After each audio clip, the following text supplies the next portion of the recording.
traditional discussions about religion and God and philosophy and all that. And he used to be there and sort of little guy with his big eyes sort of listening to what we are talking about. So come on, Abdullah.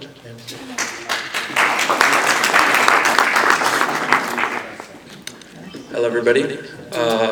As you know, my mother, Rubina Faisal, is a very skilled and recognized Urdu writer, but my Urdu is not the greatest, so this whole speech will be in English.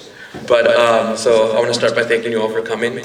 The fact that so many of you came out to support my mother, Rubina Faisal, it gives me a sense of pride that I can't even begin to describe.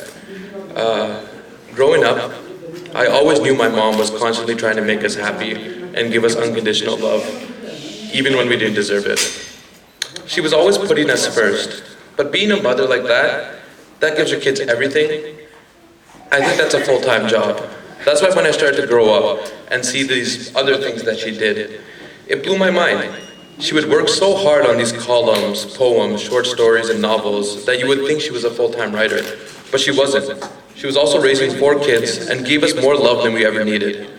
So she would find these little snippets of free time, any free time that she could find, and in this free time she would write her heart out. Writing wasn't a part-time job for my mother, it was more of a part-time passion. I'm only now beginning to realize why she persisted on writing as much as she could.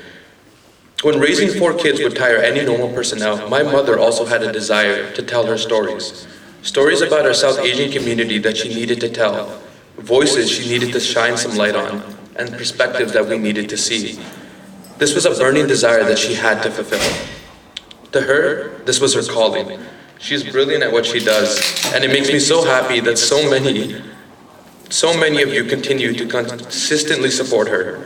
And as her son, I can say this, all this recognition, all this support that she's getting is well deserved, because my mother is a giver.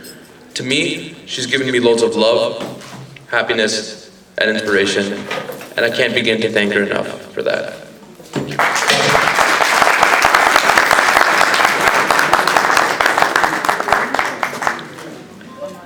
Thank you very much, Abdullah.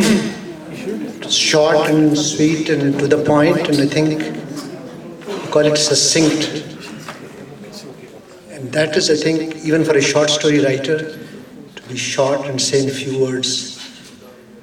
Abul Kalam Azad से किसी ने कहा कि आप इतने लंबे लंबे editorial क्यों लिखते हैं 2-2 कालमों के कालम वहाँ पर वो अखबार में जो टुकड़ा होता था उसको कालम कहते थे वो जो एक मतलब है ये